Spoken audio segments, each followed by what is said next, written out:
La connaissance de soi. Il s'impose lorsqu'on va découvrir le soi et faire un travail, de mettre en place un processus de changement de perception des choses. C'est-à-dire, il est extrêmement important, il est d'une grande importance de comprendre les notions intérieures, entre guillemets, de l'intériorité, même si elles ne se traduisent pas tout de suite et immédiatement par des exercices actifs. Ceci est nécessaire pour pénétrer correctement l'œuvre de la connaissance de l'être. C'est-à-dire, le Rav nous dit, c'est pas seulement abstrait, on va commencer par les notions et après on va apprendre à les mettre en pratique. Il est important de changer sa perception des choses, puisqu'on va rentrer dans un monde qui s'appelle la pnimiout de l'être.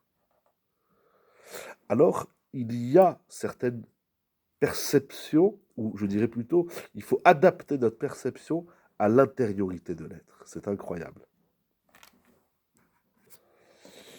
Si l'homme regarde d'un regard extérieur le travail de la connaissance de l'être, il risque de penser que le but unique, c'est d'apprendre les exercices concrets, où il va recevoir un guide concret de savoir comment réaliser les choses. Et s'il les réalise correctement, alors il pense qu'il a réussi sa tâche. Mais ce n'est pas ainsi, nous dit le Rav, que nous voyons l'intériorité de l'œuvre de la connaissance de l'être. C'est incroyable. Il faut adapter notre regard à la tâche qu'on s'y adonne, puisqu'on va rentrer dans la pnimiout. Alors il faut voir les choses avec une pnimiout. Tant qu'on a un regard extérieur, on ne peut pas rentrer dans l'intérieur. Ça paraît évident, mais donc il faut apprendre, le Rav va nous apprendre à avoir un regard intérieur pour pouvoir rentrer dans l'intériorité, et seulement après on réalisera dans l'extérieur, on va adapter l'extérieur à l'intérieur. C'est incroyable. Ce n'est pas par un regard extérieur qu'on peut définir l'intériorité des choses.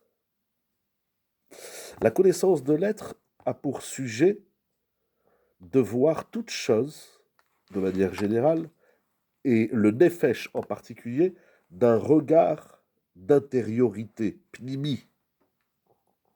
Parce que le nefesh, il est pnimi. On ne peut pas regarder une chose par les valeurs d'une autre chose. Ça paraît évident, mais, mais c'est incroyable de le dire, de le mettre en avant, de voir clairement comme ça les choses. D'après cela, le travail, l'œuvre de la connaissance de soi, c'est de se trouver dans un processus permanent de changement de regard. Si on est dans le regard extérieur, on a vu une chose, on l'a vu. Mais dans la pnimiout, le regard change, évolue, avance, c'est une aventure sans fin et infinie. Un changement, par conséquent, de la conscience, de la perception, où nous allons passer du monde extérieur au monde intérieur. Et d'acquérir ce regard intérieur sur le monde en général et sur l'homme en particulier, sur le nefesh en particulier. Puisqu'on vit dans un monde d'extériorité, d'extériorisation, de vitrine, comme j'aime dire. Alors tout ce qu'on voit, on pense que la vie s'arrête à ce qu'on voit, à la vue de nos yeux et à la vue intellectuelle extérieure des choses.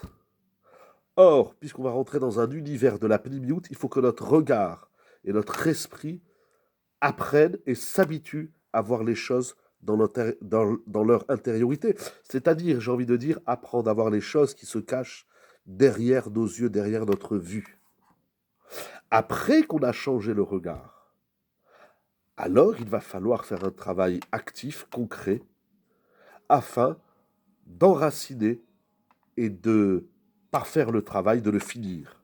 C'est-à-dire que la réalisation des exercices concrets est une notion, est une part importante dans le travail, mais son but, son bénéfice ne peut se faire seulement après le changement de la conscience, le changement du regard, c'est-à-dire après avoir acquis un regard intérieur des choses.